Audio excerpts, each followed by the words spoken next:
we'll go ahead and get us started here. Welcome again, everyone, to our November Mupu Dig webinar. My name is Lara Yeager-Corsell. I'm a member of the steering committee and curator of European art at the Baltimore Museum of Art.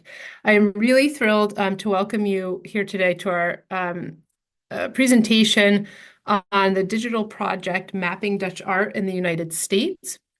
Which is going to be coming to us today from the Center for Netherlandish Art in Boston at the MFA, which is a digital project that allows users to explore 17th century Dutch art in museums across the United States. We are joined by Christopher Atkins, the von Otterloo-Weatherbie Director for the Center of Netherlandish Art, Elizabeth Mathews-Kern, who was the lead project developer for this project, and Alyssa Trejo, who was the former coordinator at the Center for Netherlandish Art in Boston and is now program coordinator at the Massachusetts College of Art and Design. Before I pass it over to them, just a few quick reminders. This meeting is being recorded and then will be made available on our Mupu Dig website. If you have not yet checked out our website or signed up for our emails, please do so. And this recording will be available then on the website afterwards. Also, introduce yourself in the chat. We'd love to know who's here and where you're joining us from today. Our next meeting, I believe, will be in January, and more information will be coming out about that soon. And so we'll dive right into the presentation today, and then we'll save Q&A and any questions, comments, discussion, all of that for the end of the webinar. So with that, I will pass it over to Chris, Elizabeth, and Alyssa. Great. Thanks, Laura.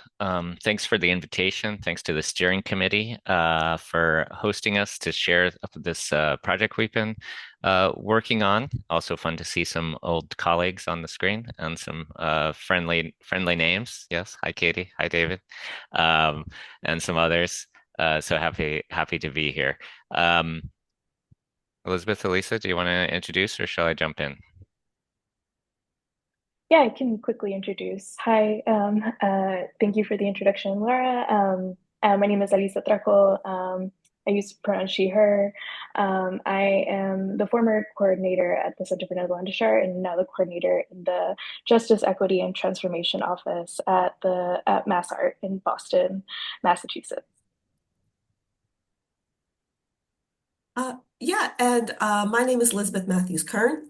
I am an archivist and a museum project developer focusing on digital humanities work. I'm currently based in Maryland, but I do work in other places as well.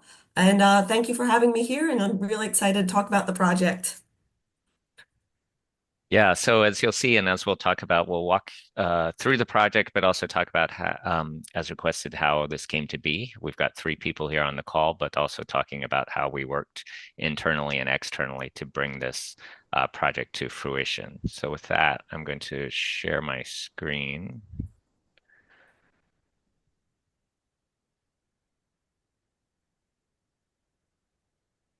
Are we good? Thumbs up? Great.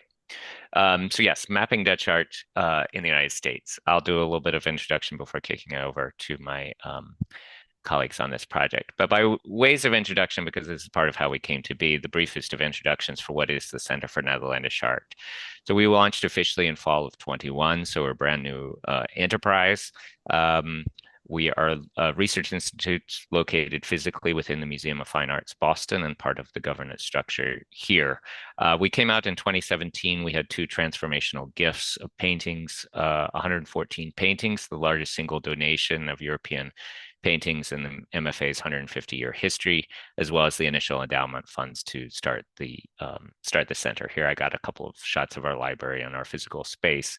Our mission, because this project very much relates to our mission, is to promote the study and appreciation of Dutch and Flemish art, especially of the long 17th century. We're different from a research institute located within a university in a couple of ways, one of which is that we have direct access to objects. The other is very much thinking about publics in a different way and how we can reach a broader range of audiences. Oops. So we do a whole bunch of things, and part of our goals, we're trying to create a learning community, and the CNA is the center of that learning community. A lot of our projects are very much focused on the future generations of scholars of different sorts, curators, conservators, and supporters. But this project is related more to the last 2 points of our goals, which is to create and nurture new audiences and to work collaboratively with a broad range of partners. So we're very interested, I think I can still say, in our third academic year, that every single program we've done, an activity has been in collaboration with something else. So working with others to try and achieve greater impact. Now, our external partner on this project came through Dutch Culture USA. So that is a branch of the Kingdom of the Netherlands Consulate. Our branch is located in New York. Here's a photo, and indeed we have financial support.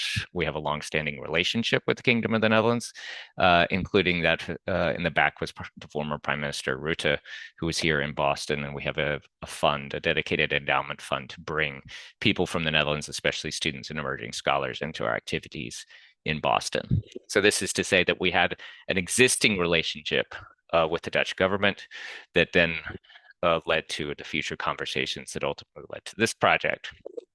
Also, as a digital project, we're very interested in digital engagement. And one of the first things that we did was in our galleries, we did a data visualization.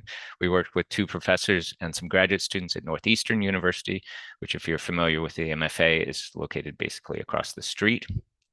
And there, as part of a project in our initial installations in the galleries, we did a project looking at data visualizations on artist careers and productivity utilizing data sets held at the RKD, the National Institute for Art History in The Hague. So this was an in-gallery presentation. Our Dutch colleagues saw this and were inspired and asked if we would be interested in partnering on an online presentation that helps advance both of our missions. And then what is this? Well, going back into the 1980s, there's this physical book Laura knows very well, and I see some other Dutch specialists on the screen as well. But Peter Sutton wrote, which was a hard copy book about Dutch museums with significant collections of Dutch art in the United States, which was meant to be both a synthesis and a guidebook, which led us to the conversation of, can we do a digital version of this for the 21st century? And that's what we tried to accomplish. So I'll pass it on to my colleagues to take it from here. Thank you, Chris. So actually during this moment, I will walk us through what we did, what the project looks like, and we'll go through each of these categories. Chris, I think I might actually share my screen so that we can go Great. through the website together.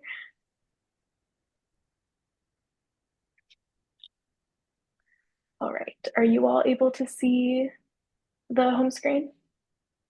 Fantastic, thank you. So this is the first thing you see when you pull up the project. So we're working in ArcGIS story maps, which Elizabeth will speak to more later on. But as you see, you have the title at the beginning, and then you have a brief introduction into what this project is, especially highlighting our partner and the goal, especially in the mapping section of the project, which you jump into in the next section as you scroll down. And here you see the interactive map where you have art museums identified in the United States that hold 17th century Dutch art in their collection. And as you scroll, you are able to see them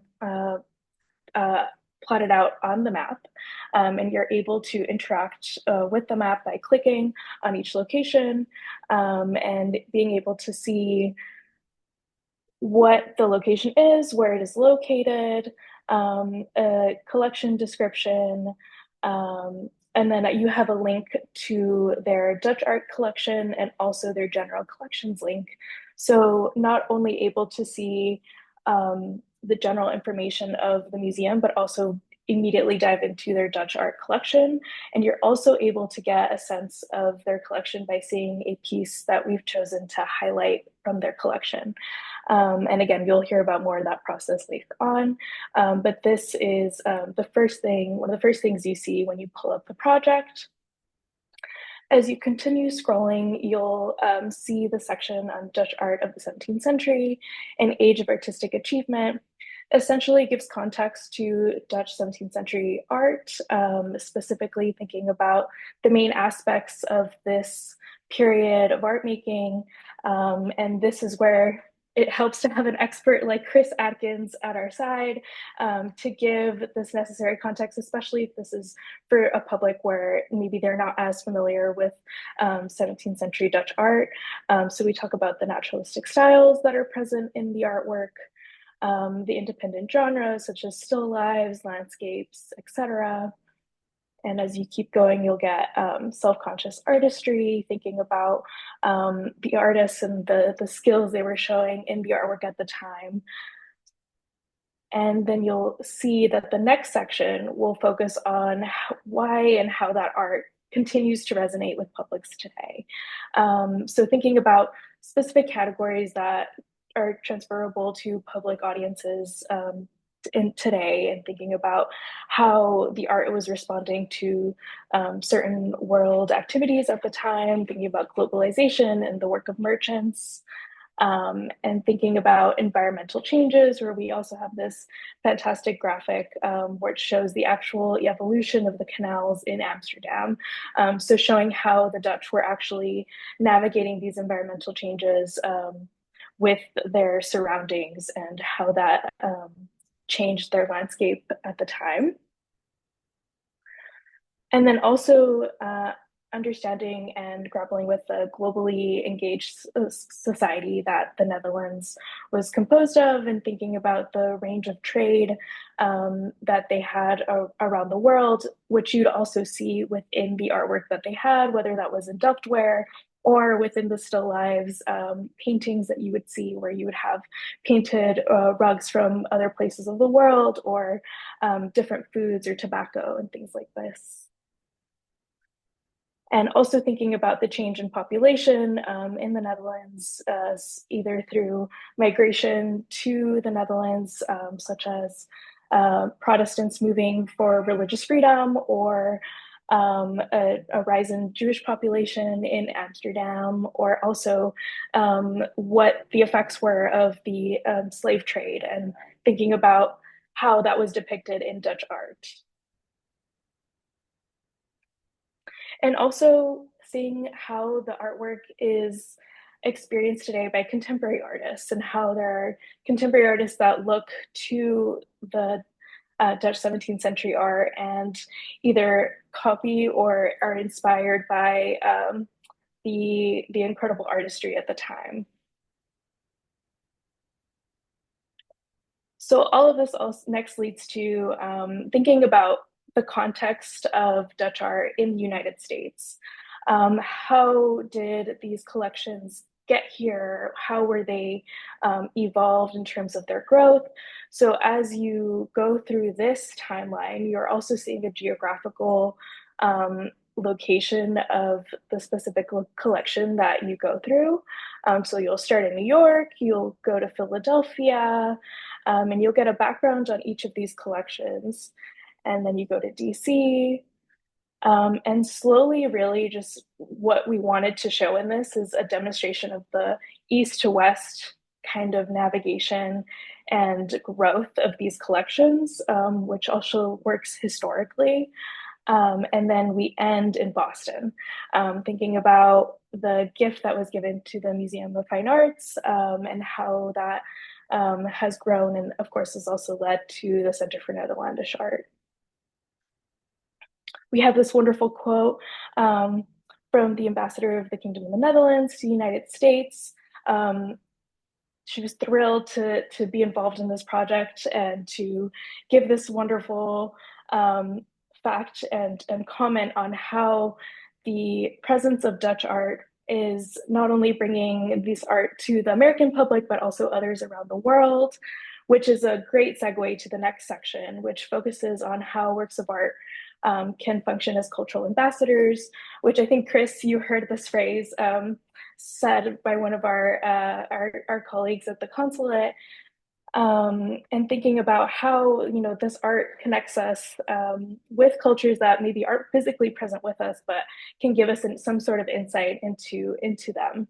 And so we use one artwork, which is Rembrandt's Elche, Ulenberg.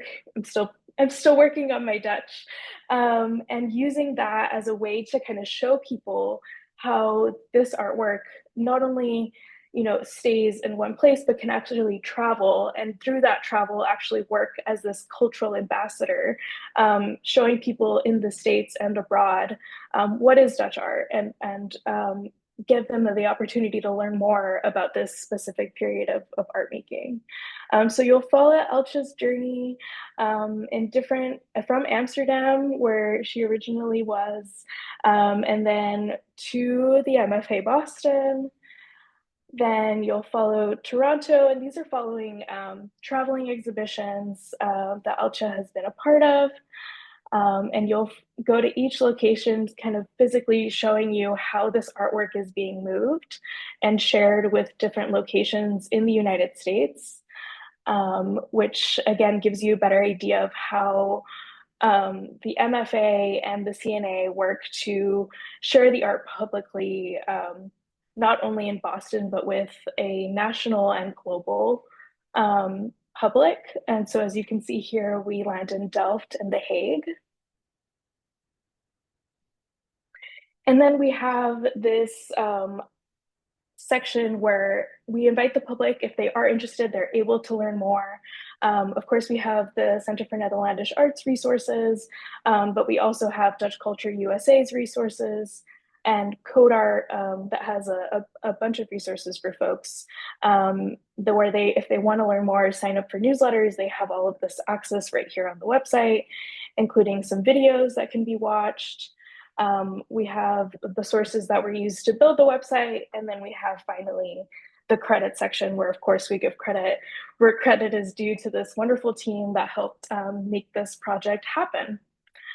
So with that, I will actually pass it over. I'll stop sharing my screen. I'll pass it over to Elizabeth. And Chris, I think if you don't mind sharing your screen again for the slides. Oh, thank you.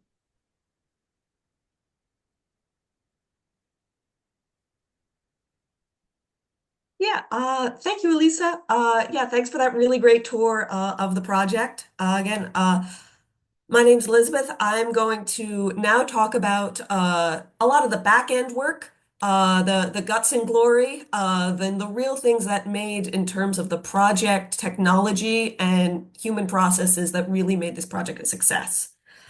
First, we're going to talk about the software technology.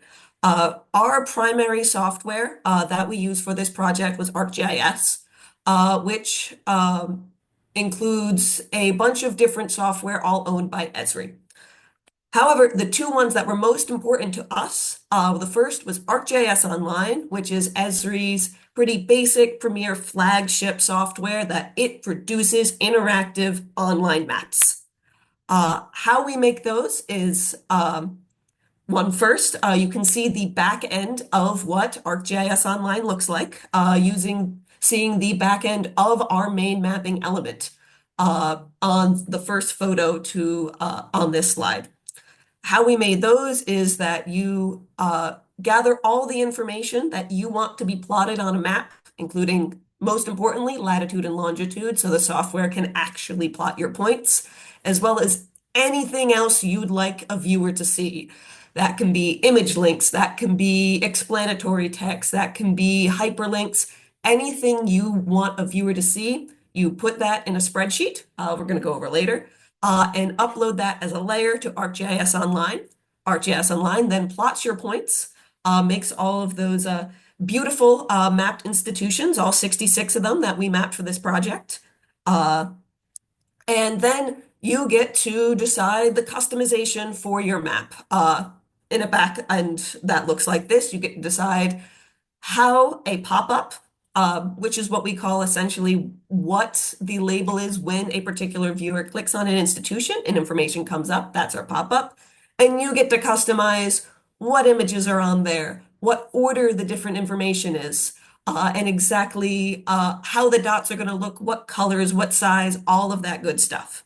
Now, our second major software for this project is ArcGIS Story Maps, which is Esri's product line that really has to do with sharing maps within a narrative. It is fundamentally a digital humanities tool.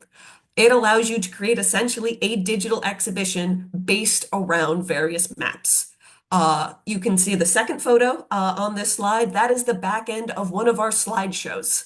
Story maps is what allowed us to make those slideshows, to put in videos, to put in text, and what really allowed us to have a very sleek and smooth interface for our visitors across the world to go through our exhibition and have a meaningful time interacting with Dutch art. Mind moving on? Now, going to other technology, which honestly, a lot of them seem very basic, very simple, but cannot be underestimated as important to the success of this project. The first being good old Google Drive and Zoom. We were an entirely remote project. Elisa and Chris were in Boston at the MFA, and I was located in Southern Maryland for the entirety of our project time together.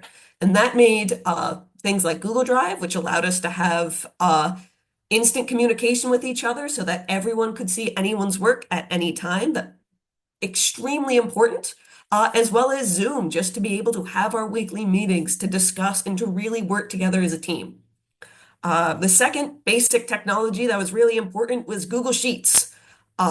Google Sheets was the basis of all of our mapping elements. As I said earlier, ArcGIS runs on CSV. It runs on spreadsheets. So the majority of our work involved working with Google Sheets and plotting exactly what we wanted to say in all of our mapping elements. As you can see on this slide, our first picture is an example of one of our working spreadsheets. To make that into our final layer, we took out generally the more project information, such as whether an institution allowed open access, the status of a given institution in terms of our project timeline. We took that information out and put only the viewer information, uploaded it, and that became our final product. Finally, another basic technology that was truly instrumental for this project was HTML. ArcGIS, which we're going to go into a little bit of its challenges and utilities later, if fundamentally required that any formatting you do for mapping data is done ahead of time in your spreadsheet. This means if you want text to be bold, if you want text to be italicized, if you want there to be a link, you don't have the option to do that inside the program. You have to put that in HTML in your mapping data. And for that, what I found very helpful is there is a website called web3/HTML. That gives you a lot of tutorials and even more importantly for me, practice zones for you to see whether your HTML is working or not. That is the second photo on this slide. It shows on one side a active HTML page that you can edit and then what it will look like. So if I wanted to test whether my HTML worked or not, I would mess around with this particular program and be able to see that I did my job well or whether I needed to edit a little bit. So that was definitely instrumental for making sure all of, web3schools.com.html. That is what we used. That has been instrumental for the success of our project as well. Can we move on? Now, finally, in terms of technology, and I would say that this probably out of everything was the most important to our success, was those, you could call them human technologies, our project management and processes. Now, the thing that I think really assisted our success in this project and that I've brought to other projects that I've worked on since was having a full project proposal before we ever started work. This proposal that we made before, we agreed on before we started working as a team, made it so that we had direction. Our project proposal gave a full project interview, including timeline, required resources, every project step, what everyone will be doing in every project step, and what every project step would contribute to the final whole. The first photo on this slide, you can see an excerpt from the beginning of our project proposal, talking about background and goals. Another thing this project proposal gave us is that from the very beginning, we had to think about scope. And the difficult thing about scoping any project is that it requires you to predict the unpredictable. So for our project, we started with what the minimum project requirements were. We had to think about what are the things that we need to get done in order for this project to be a success, and then think about what is the maximum amount of time and resources we have and will need to get those minimum requirements done, no matter else what happened. What this looked like on a practical sense is that our project proposal said, all right, we predict that if no unforeseen circumstances arise, we will be able to get minimum requirements done by October 2023. However, our final deadline was the end of calendar year, December 2023. That meant that should unforeseen circumstances arrive, we have 2 months to meet those challenges. Or if unforeseen circumstances didn't arise, we had 2 months to add on to our minimum requirements and still make sure our project was on time and on budget. And because we thought of these ahead of time, because we did this, we're always thinking about this direction and scope, that actually gave us a lot more freedom than if we had just shot from the hip. Because we thought of this ahead of time, when really unforeseen circumstances really didn't arise, when everything went well, we were able to go, all right, we can add to minimum requirements. We have the resources to add to auxiliary maps, those maps showing the paintings and how they act as cultural ambassadors throughout the world, talking about the spread of Dutch art in the United States. That wasn't part of minimum requirements, but because we thought of it ahead of time, as the project evolved, we had the space and the freedom to be able to say that, you know what, this is something we know we can do now, and this is something we'd like to do.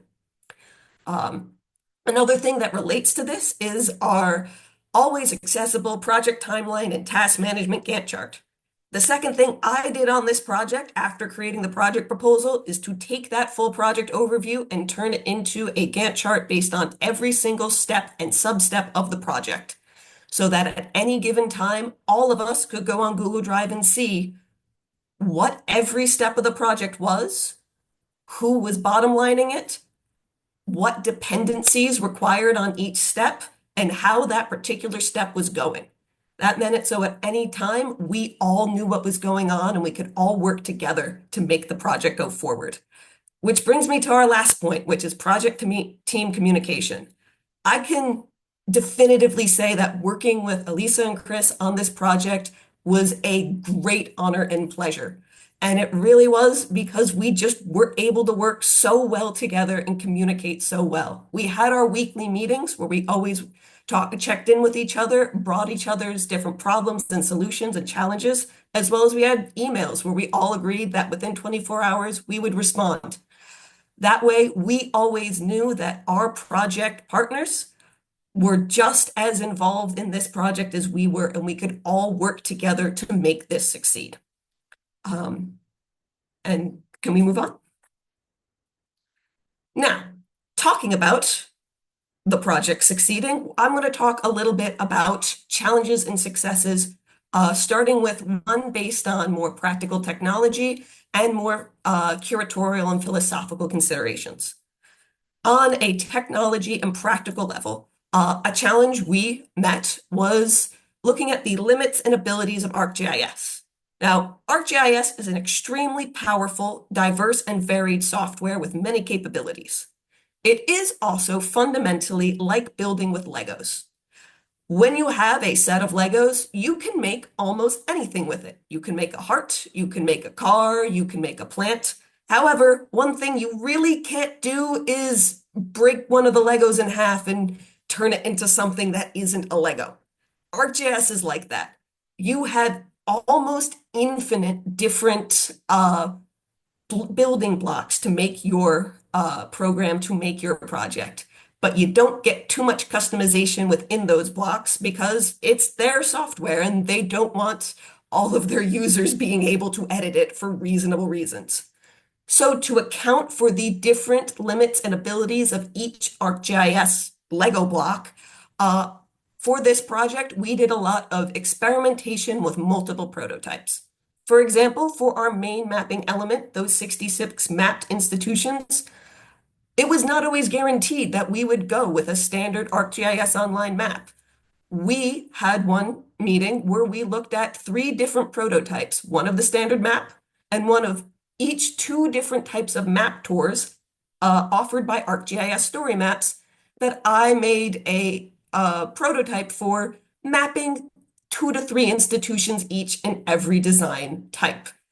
Because I did that, then we could all look together, see what we think fit the project, and have the benefit of that R&D, that experimentation within a reasonable amount of time and resources. The second challenge that we met was curatorial regarding our collections highlight sections. For each of our institutions, we wanted to highlight specific art objects within their collection to be able to show visitors and get them excited about Dutch art. However, all of our institutions certainly had more than 1 or 2 artistic objects in their collection, so we fundamentally had to make choices of which ones we wanted to profile. And we had a lot of different priorities to balance, some of which sometimes conflicted, to pick these objects. Some of them were philosophical in that we wanted to show a diversity of collections. We wanted to show 17th century Dutch art that people might know, as well as ones that people might not know. And we wanted to have a diverse type of objects coming from artists with a diverse set of backgrounds. Some of them were practical in terms of we wanted to show good images for each of our highlighted collections objects. However, not all Dutch art objects have been photographed, and of the ones that are photographed, not all of them are under Creative Commons license. So we had to take that into consideration for what objects we decided to profile. And the next consideration was community-based. This is a project that is fundamentally, as Chris said, part of a collaboration. We are interacting with and profiling 66 different art institutions. And in that case, they are our partners. We want to take their opinions into account of what they want to profile, what they want visitors to see. And I think a great example of one art piece that I feel like really took all of these different considerations into account is the Walters Art Museum's Nautilus Cup that we profiled. On a philosophical lens, it is a beautiful and very interesting object. It is a cup. It is a decorative art piece that makes it different from different paintings, different textiles. It is a very good example of the diversity of Dutch art. It also, one of the parts of it is a nautilus shell that would have come from the Indian or South Pacific Oceans, allowing us to talk about the Dutch colonial trade network and trade empire and how that connects to 17th century Dutch art, putting that historical lens on our description. From a practical standpoint, this cup has a beautiful image that was offered by the Walters Art Museum under Creative Commons license. So we know we can use it and the museum wants us to use it. And in terms of community-based, this particular object on the Walters website already has a curatorial label, which in a practical sense allows us to share more information about it, as well as shows that the Walters Art Museum already made a label for it. This is something they are proud of. This is something that they would like us to show because they've put the effort into making a label for it. And so we can be confident that this is something that they also want. There's obviously a lot of other objects, but this I think is one good example of how we balanced all those different priorities.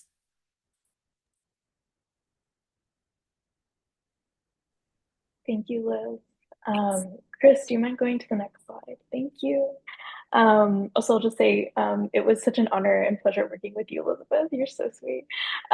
So continuing our challenges and successes conversation, um, coming from an images and internal collaboration perspective, and kind of going off of what Elizabeth was speaking about earlier and thinking about what each institution, how each institution approaches their images and access to their images for specific objects, and how each institution has a different process and therefore a different timeline when needing to request an image, which, as Elizabeth said earlier, is that not every institution has images in the Creative Commons, therefore may have a process that they have each person who's requesting the image go through. And the way that we were able to track this is that Elizabeth very kindly created a tracking sheet, which essentially allowed us to see which institution required us to go through an image request process, what that image request process would be. And so we would have the ability to see whether the institution had open access status, whether we were able to access an image through a third-party source, if the institution was hostile to open access or required a request, whether there was a kind of unclear approach to how they would make their images available, and also finally being able to reach a point where we've received those permissions. So this was like a drop-down menu that we were able to essentially track where we were for each institution, and would then decide our next steps. So there was then the institution, the status of where we were with the request, the object that needed to be requested, a link to the object on the institution's website, and then a link to their image policy or their request link that they have on their website, any notes that would be able to shed light on the image request process for the institution, and then an institution response. So I would be in this Google Sheet updating Chris and Elizabeth on the status of each image that needed to go through a longer image request.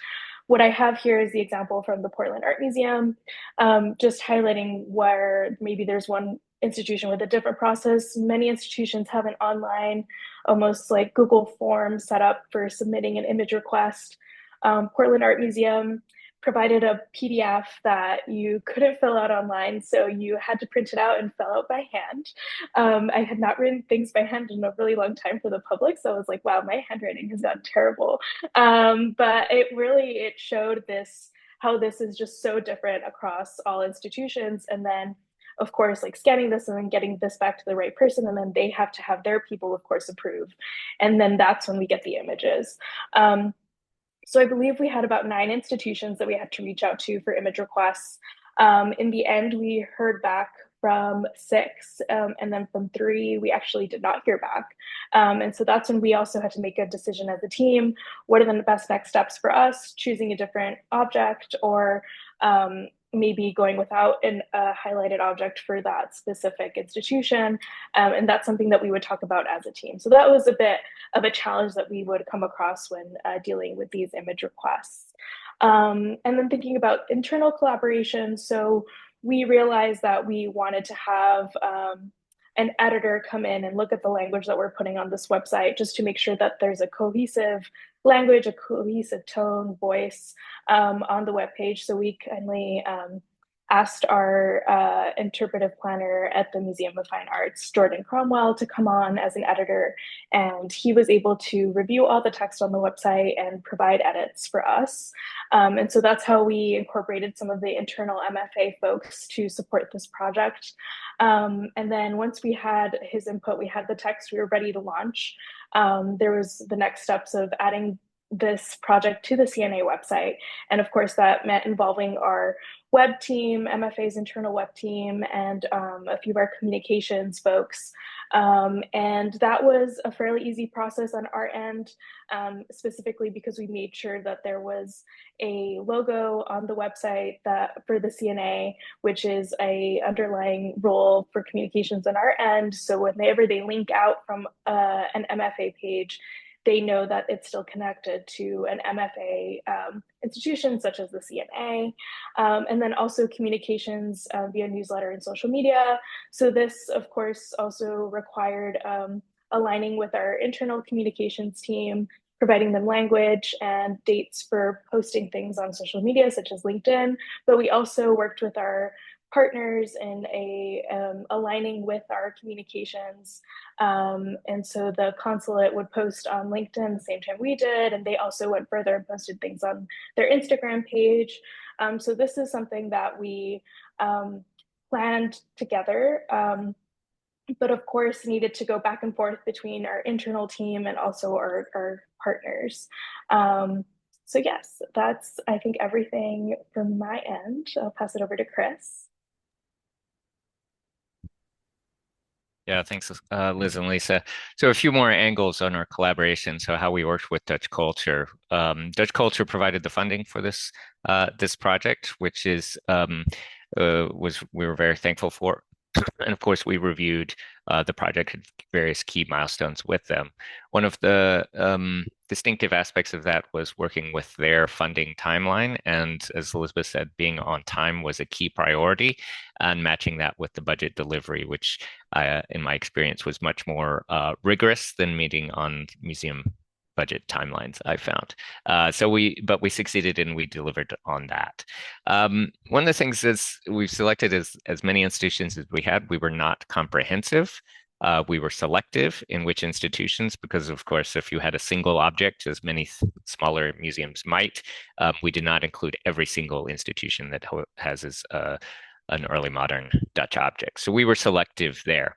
Now that added certain interests. I think it actually was a success. Here I show a screenshot from the Instagram post that Dutch Culture produced in our coordinated promotion, was that several museums reached out to us asking why they were not included in the initial iteration. I took that as a positive. That was a bit of a challenge, but we as a team reconvened and decided to expand. So we did go through a second iteration, and we did include additional institutions in the project. But they found this out through the cross promotion that had been done through basically on LinkedIn and Instagram. And then finally, so what did we do?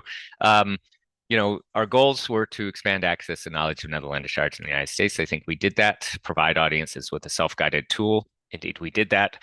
Hopefully that we are providing opportunities to encourage in-person exploration of these places. Are we doing that? To be honest, we don't know. And evaluation of that type is not part of this project. That is a hope. And that was one of the goals. But we're not sure of the direct impact outside the digital one. So that's where we are. That's how we came to this project. Some behind the scenes. I think Elizabeth, Elisa, and I are all happy to field any questions that you have. I'll stop sharing and look forward to the discussion. Thank you very much. That was a wonderful presentation, and I'm glad to really just gotten the entire overview of how the project functioned on all levels, which was really, really helpful. One question which you sort of answered and that you don't have an answer to, but are you able to keep any sort of statistics on the use of the website, or how people are using it, or how often they're accessing it, or is that not part of the scope at this point? Elizabeth, do you want to chime in there? So in terms of exact engagement statistics, we can going into our ArcGIS account, which we do have the funding booked up to have it funded for the next 10 years.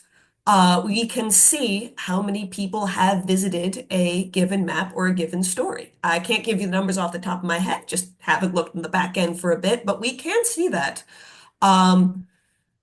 It's definitely that the numbers might not be quite exact, just because when we did our expansion, we did need to do a new layer. We had to change some things about the map. So we might not be able to be able to immediately see all the people who visited the first iteration plus all the people who visited the second. But if we did some exploration in the back end, we could be able to crunch the numbers and see how many people have clicked onto our webpage and explored it since. Very interesting. Great. Thank you. Yeah, please feel free to put your questions in the chat. I will happy to read them out loud. From question from Greg. When you were starting the project, what were your conversations around the audience for it, and how did that play out in the final site? Yeah, thanks, Greg. We were very much targeting a non-specialist audience. This was not designed for scholars working in the field. We were very much, and this was a shared conversation that we had with Dutch culture. That was very much where they were, but it was also how we envisioned this tool. We envisioned this as an entry point for people to learn and explore more. And but we were all, I think, in lockstep from pretty early stage of the conversation. Elisa, Elizabeth, anything you'd add there? Yeah, I'll just jump in quickly and chime in that I think that's why we wanted to add those sections beyond just the map that gave the context to Dutch 17th century art. And again, I give a lot of credit to Chris to thinking about, what would give a person who maybe knows nothing about 17th century Dutch art a good introduction as they're just scrolling for the first time through this website and they want to learn more. And also why we also wanted to include that learn more section where there are further resources. If people are really wanting to dive further into the subject, they have these other organizations and institutions that they can go to for more information. Great. Other thoughts or questions?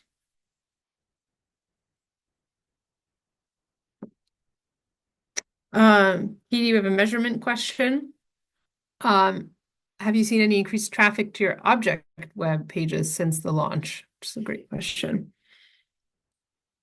Yeah, we haven't tracked that actually. Maybe something to bring to our web team at some point, or the web team. So are you also finding, in terms of the sustainability of the site, it sort of exists as it is now? Do you, in terms of the upkeep of it, or not even necessarily another iteration, but how is that sort of being managed, or does it not need to be managed on a regular basis? I can actually speak to that as part of our initial project proposal where we set out the resources in terms of our conservative estimates, in terms of taking for minimum requirements and maximum resources that would be required. We put in what would be the standard ArcGIS creator license cost for 10 years. That means we would set aside the money to be able to continue to have that account, to have continued longevity for that site for 10 years. Now, what happened is ArcGIS offers a nonprofit license. This reduced the cost of that 10-year subscription by 80%. That was one of the good unforeseen circumstances that did occur during this project. We had that initial money set aside for that, again, conservative estimates, maximum amount that would be needed. We ended up having a smaller bill than would be needed, but that money is set aside. It was put into the initial resources of the project of what would it take to sustain this for 10 years. Yeah, I would also say that we envision this to be largely static. That will go in. I think we set up, Elisa, what do we set up? Every 6 months or so that we'd go in to test links and so forth, but that we're not planning to do continual updates and to direct people to individual museum collections on the mapping side, so that is up to how much each individual institution is updating their own. So we tried to create from the beginning a relatively streamlined process with the hope that, we'll find out in a few years how well this works going forward. Okay, great.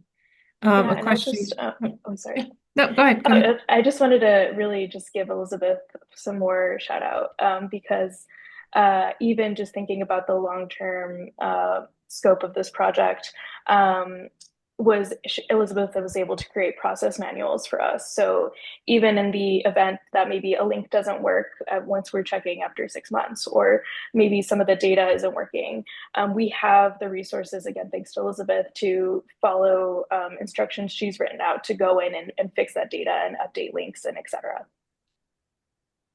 Okay. Joseph, did that some of that answer your question? Yeah, I think so. Another question from Greg, along the lines of longevity and long-term maintenance, would it make any sense to share your data? The Google Sheets that made the mapping possible with other scholars. Do you think it would be useful to others, or is it too specific to this particular project?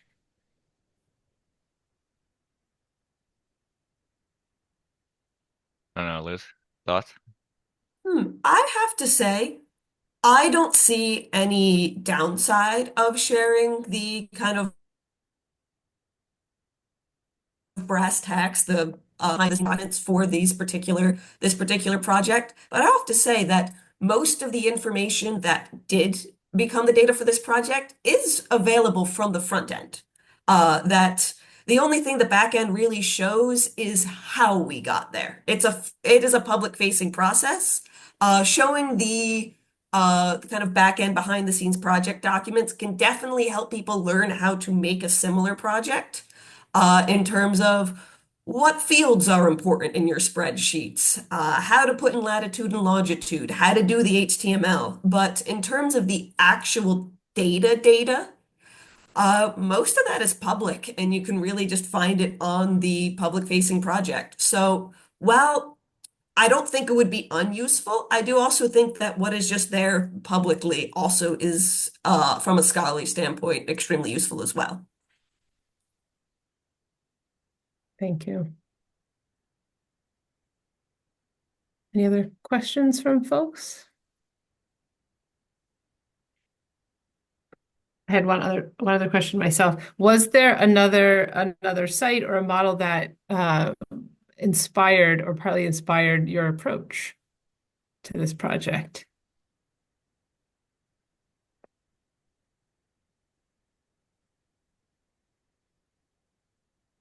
Not particularly. I don't know, Liz, maybe you have, or Lisa, you have different thoughts. Yeah, it really started with this idea to reiterate to where we went was beginning with the interactive map. We ended up building out the other content areas after that, because once we had the map in process, we felt like we needed additional contextualization and framing of the map. But I don't know if either of you, maybe you had other prototypes in the back of your head.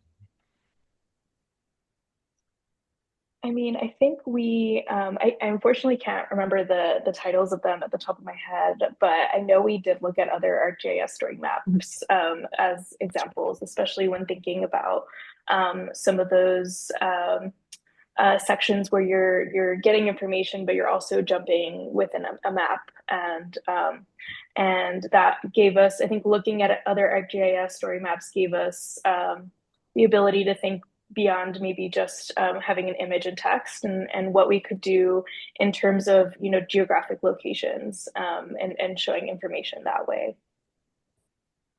Yeah, I know that from my end. I've worked on ArcGIS-based public humanities projects before, particularly one large project that was involved in mapping incidents of anti-Asian violence in the United States in the wake of the 2020 Atlanta shooting.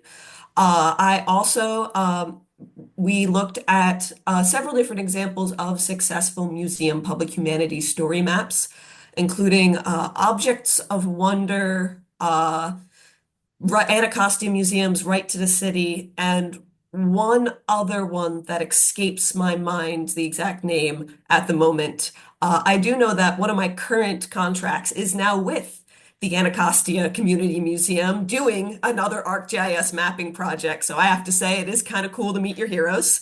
In that their work for the Anacostia Community Museum's Right to a City story map inspired this work, and now I'm working for them now. So I do find that things do end up kind of circling back around in this field. So that's certainly cool on my end.